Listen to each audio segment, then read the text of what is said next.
It's June, which means the end of another school shooting season. And while Congress is working hard to pass gun control, schools have had to resort to extreme measures to keep kids safe. There is a school in Indiana that's been called the safest in America, complete with state-of-the-art technology to keep intruders and shooters out. Security breach! At Southwestern High School in Indiana, the kids drill. I see they're all running past this red line. What is that?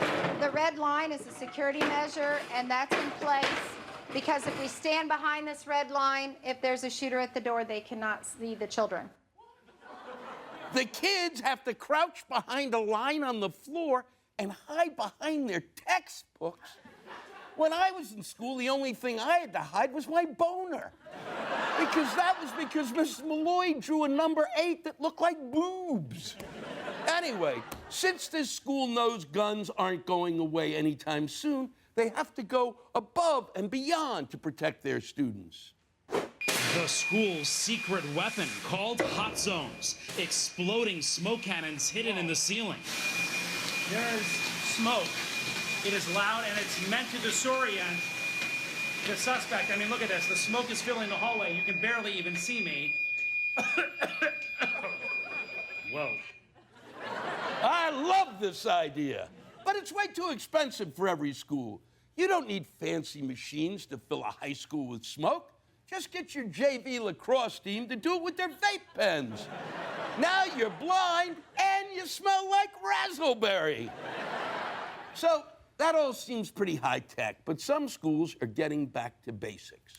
One company is arming 8th graders with bulletproof plates as their welcome to high school gift. Safe Shield. It's a super lightweight, reversible Kevlar-based shield meant to be slid into a backpack. The graduating 8th graders at St. Cornelius seemed unsure just what to make of their welcome to high school gifts, the kind of gifts they pray they will never have to put to use. I'm not saying this is a bad idea, but just look at those kids' faces. Something tells me this isn't the welcome to high school gift they were hoping for. But then again, how do you gift wrap a hand job? So they have solutions for the students who are actually old enough to be disappointed by life. But what about the younger kids? Well, don't worry. Mother Goose is on the case.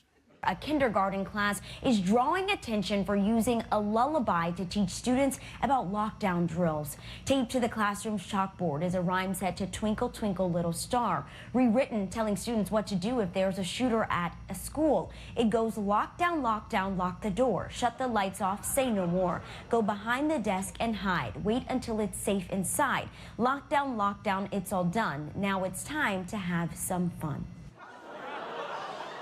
Now, that may seem depressing, but don't forget, nursery rhymes have always been downers. Think about it.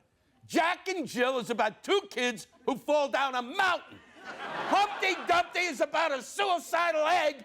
And kids, if you ever meet someone who calls himself the Muffin Man, run! But I guess this is where we are.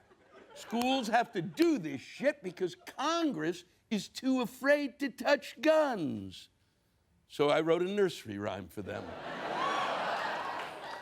Dear Congress, hickory dickory dock, stop sucking the NRA's